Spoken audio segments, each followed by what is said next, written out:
matinding pag-ulan inaasahan sa Pangasinan. PDRRMO handa na sa bagyong uwan. 104.7 IFM Report. Inaasahan ang matindi hanggang tuloy-tuloy na pag-uulan sa Pangasinan mula Nobyembre 9 hanggang 10 dulot ng bagyong uwan o Fongwong ayon sa Pag-asa. Tinatayang aabot sa 200 mm ang ulan sa loob ng 24 oras na maaaring magdulot ng baha, pag-uwan ng lupa at storm surge lalo na sa mga mabababang lugar at coastal barangays.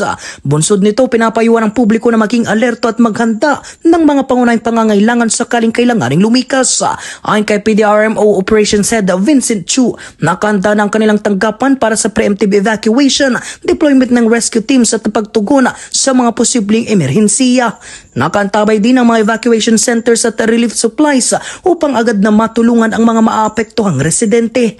Patuloy ang koordinasyon ng PDRMO sa mga lokal na pamahalaan at pambansang ahensya habang nananatiling posible na lumakas pa si Uwan at umabot sa super typhoon category.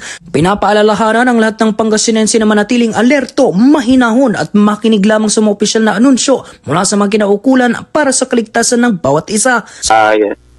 Maigpit po naming pinapakiusap na po sa ating mga kababayan na sumunod po sa preemptive evacuation. Ito po ay kinaskade na po namin sa iba't ibang LGU, sa aming mga counterpart. Tapon po, kausap po na rin po ang DILG na tulungan po kami na abisuhan yung ating mga barangay officials, yung ating mga LGU.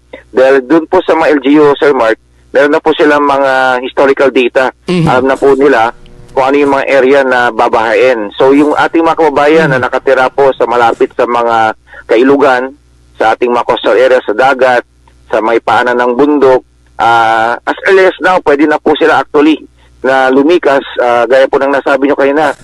Nabanggit nyo po, kung meron silang mga kamag-anak na medyo nasa safe na lugar, kung maaari po, sila ay tumungo muna doon. Mamumula rito sa FM News, tugupan ito sa Edul Nilmuero, Tadak IFM.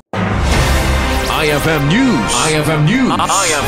IFM News.